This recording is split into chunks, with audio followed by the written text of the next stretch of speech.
Title வச்சாலும் வந்து சும்மா கேட்பாங்க, எதுக்காக இந்த டைட்டில் காரணம் தீயா வேலசேனகுமார், அதெல்லாம் தீயா வேலசேனகுமார், அரண்மனை வச்சோன்னா என்ன அரண்மனைன்னு கேட்பாங்க.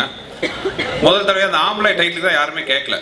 ஏன்னா விஷால் ஹீரோன்னே ஆம்பளை டைட்டில் ஆப்டா இருந்துச்சுன்ட்டு எல்லாம் சொல்லிட்டாங்க. ஒரு ஆம்பளைக்கு ஒரு நல்ல ஒரு முழு வடிவமாக அண்ணன் விஷால் வந்து ரியல் லைஃப்லையும் சரி படங்கள் ஆக்ஷன்லையும் சரி குழந்தை கட்டிட்டு இருக்காரு. விஷால்கிட்ட ஒர்க் பண்ணது எனக்கு வந்து இது 2வது படம். ஆக்சுவலாக முதல் படம் நீங்கள் உங்களுக்குலாம் தெரியும்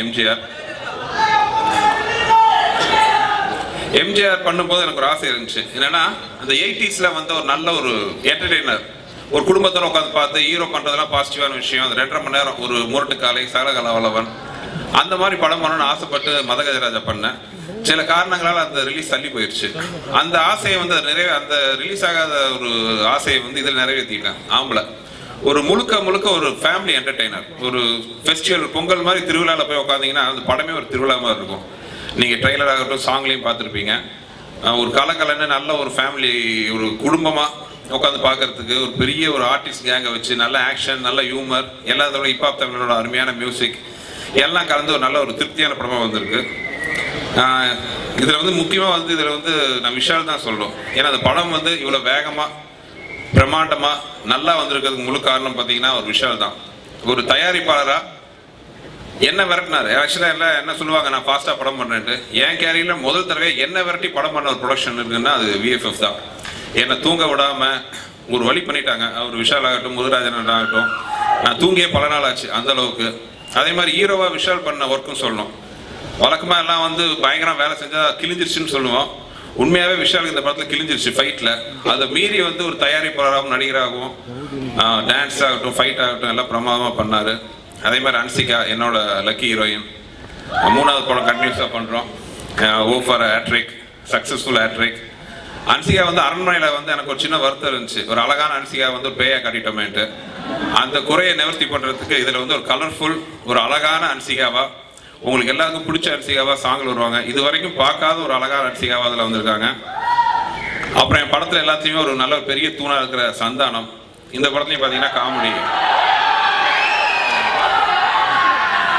சந்தானம் ஹியூமர் பின்னி எடுத்திருக்காரு. கூட எனக்கு அடிஷனலாக வந்து இந்த படத்தில் ஒரு நல்ல 2 அறிமுகம் கிடைச்சது. ஒரு வால் அறிமுகம், 2 வால் பசங்க, சதீஷ் அண்ட் வைபவ்.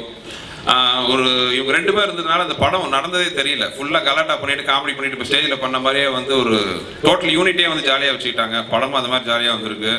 அதே மாதிரி என்னோட டீம், என்னோட உதவி இயக்குநர்கள், ரைட்டர்கள் வெங்கட், ஆர்கே, உதயன் சார், என்னோட உதவி இயக்குநர்கள் ஆகட்டும், கேமராமேன் கோபி, என்னோட ப்ரொடக்ஷன் மேனேஜர் டீம் ஆகட்டும், எடிட்டர் ஸ்ரீகாந்த், எல்லாருக்குமே பார்த்தீங்கன்னா ஒரு இந்த நேரத்தில் நான் நன்றி சொல்லணும். முருகராஜன் எல்லாருக்கும் ரொம்ப தேங்க்ஸு. அப்புறம் லாஸ்ட் பட் த லீஸ்ட்னு சொல்லுவாங்க, அந்த மாதிரி அண்ணன் ஹிப்ஹாப் தமிழா. அதாவது பிற்காலத்தில் வந்து வரலாறு என் பேரை சொல்றதுக்கு ஒரு வேலை பண்ணியிருக்கேன். நான் ஹிப்ஹாப் தமிழா பெரிய ரேஞ்சுக்கு வர போறாரு. அவர் எந்த ரேஞ்சுக்கு போனாலும் அவர் அறிமுக படம் என்னாலதான்ட்டு அவர் சொல்லி தான் ஆகணும். வால் பையன் அடுத்த வருஷம் அதான் இப்போ சொல்லிட்டே மாறிக்கிட்டேன். அடுத்த வருஷம் இவரோட ரேஞ்சே வேற அப்படின்னு சொல்லிட்டு இருப்பேன். சொன்ன நேரத்துக்கு என்னவோ அவரோட ஸ்டுடியோக்கு வெளியில எனக்கும் விஷாலுக்கு ஒரு சேர் போட்டு வச்சிட்டாரு. அண்ணா இனிமேல் நீங்கள் வந்து வெயிட் பண்ணி தான் பார்க்கணும்னு நேரத்தை சொல்லிட்டாப்புல. அடுத்த வருஷம் பெரிய ஆளாக போறாரு தம்பி, ஞாபகம் வச்சுக்கோங்க. அடுத்த வருஷம்லாம் இந்த படத்தோட மிகப்பெரிய அட்ராக்ஷன் நான் என்ன சொல்லுவேன்னா ஆதியோட சாங்ஸ். அதாவது மைண்ட் ப்ளோயிங். நான் எல்லாருமே சொல்லிட்டு இந்த படத்தோட சாங்ஸ் வந்தோட இந்த படத்தோட ரேஞ்சே வேறேன்னு சொல்லிட்டு இருப்பேன். அது இன்னைக்கே வந்து ப்ரூவ் ஆயிருக்கும். நீங்களும் படம் பார்த்து சாங் பார்த்து தெரிஞ்சுப்பீங்க. கரெக்ட், ஒன்றும் தெரியாம இப்ப எல்லாம் கத்துக்கிட்டா இருப்பா. ஸோ மொத்தத்தில் ஆம்பளை படம் வந்து ரொம்ப நல்லா வந்திருக்கு. நீங்க எல்லாம் பாருங்க. பொங்கலில் வருது. பொங்கல் கொண்டாடுறதோட இந்த ஃபெஸ்டிவல் கொண்டாடத்தையும் சேர்ந்து அனுபவிப்பீங்கன்னு நினைக்கிறேன்.